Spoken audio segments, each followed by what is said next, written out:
Shalom, damai di hatiku. Kembali berjumpa dengan saya Pendeta Jonathan Eko Pulalang pada hari Minggu tanggal 9 Februari tahun 2025. Mari kita tunduk kepala, kita berdoa. Tuhan Yesus, urapi hambamu pada waktu membacakan firman-Mu dan menyampaikan firman-Mu, dan beri penerangan kepada para pendengar yang akan mendengarkan firman Tuhan ini. Dan Roh Kudus memampukan kami untuk kami melakukan firman Tuhan yang akan kami dengar bersama. Dalam nama Yesus kami berdoa. Amin. Mari kita baca firman Tuhan yang diambil dari Yosua pasal yang ke-14, pasal yang ke-24, ayat yang ke-14 dan ayat yang ke-15, yang berkata begini. Oleh sebab itu takutlah akan Tuhan dan beribadahlah kepadanya dengan tulus ikhlas dan setia. Jauhkanlah Allah yang kepadanya nenek moyangmu telah beribadah di sepanjang sungai Efrat dan di Mesir, dan beribadahlah kepada Tuhan. Tetapi jika kamu anggap tidak baik untuk beribadah kepada Tuhan, pilihlah pada hari ini kepada siapa kamu akan beribadah. Allah yang kepadanya nenek moyangmu beribadah di seberang sungai Efrat, atau Allah orang Amori yang negerinya kamu diami ini.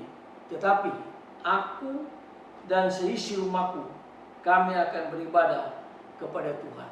Demikianlah firman Allah yang berbahagia kita mendengar dan melakukan firman Tuhan. Haleluya. Tema kita pada hari Minggu ini adalah pribadi yang berintegritas di tengah-tengah gelombang dunia yang gelap ini. Nah, saudara-saudara yang saya kasih dalam Tuhan Kristus, integritas tidak terbentuk dalam sekejap saja.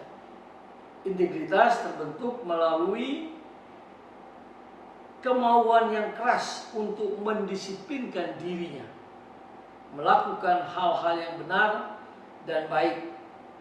Nah, pribadi yang berintegritas mahal harganya. Tetapi orang yang tidak berintegritas akan membayar dengan harga yang lebih mahal, sebab ia mengorbankan dan menghancurkan hidupnya sendiri. Nah, saudara-saudara yang kasih dalam Yesus Kristus, D.L. Moody berkata, orang yang berintegritas akan melakukan apa yang benar dan yang baik. Nah, melakukan, dan dia tetap melakukan apapun akibatnya. Nah, saudara-saudara yang saya kasih dalam Yesus Kristus, orang yang berintegritas akan menjadikan garam dan terang di tengah-tengah dunia yang gelap ini. Nah, itulah sebabnya kita harus berintegritas di tengah-tengah dunia yang gelap ini. Sebagai contoh, Eric Liddell dari Skotlandia adalah seorang pelari yang ikut dalam Olimpiade tahun 2020, tahun 1924 di Paris. Beberapa bulan sebelum berlomba, ia menemukan bahwa perlombaan lari itu jatuh pada hari Minggu. Ia menolak untuk melakukannya sebab baginya hari Minggu adalah harinya Tuhan, hari di mana orang Kristen beribadah kepada Allah Tritunggal. Nah, saudara-saudara yang saya kasih dalam Tuhan Kristus, dia tidak mau bermain, dia tidak mau berlari. Ia pun menerima banyak kritikan dan dianggap telah mengkhianati negaranya. Tetapi Liddell menolak untuk ikut dalam lomba lari 100 meter yang jatuh pada hari Minggu. Sebaliknya, ia ikut dalam lomba lari 200 meter, bukan jatuh pada hari Minggu, dan ia memenangkan medali emas, bahkan memecahkan rekor dunia. Dia dikenal dengan kepercayaan yang untuk melakukan apa yang benar, berapapun harga yang harus dibayar. Beberapa tahun kemudian, ia pergi ke Cina untuk menjadi utusan Injil. Dan puji Tuhan, dia meninggal di penjara karena dia berintegritas. Dia tetap mempertahankan Kristus sebagai Tuhan dan Juru Selamatnya. Dan akhirnya pemerintahan Cina menghukum dia sampai dia mati di penjara. Itu terjadi pada tahun 1945. Ia tetap melakukan dan mempertahankan kebenaran. Dia tetap mempertahankan integritas dirinya sebagai pengikut Yesus yang setia, yang selalu dia beritakan Injil di Cina.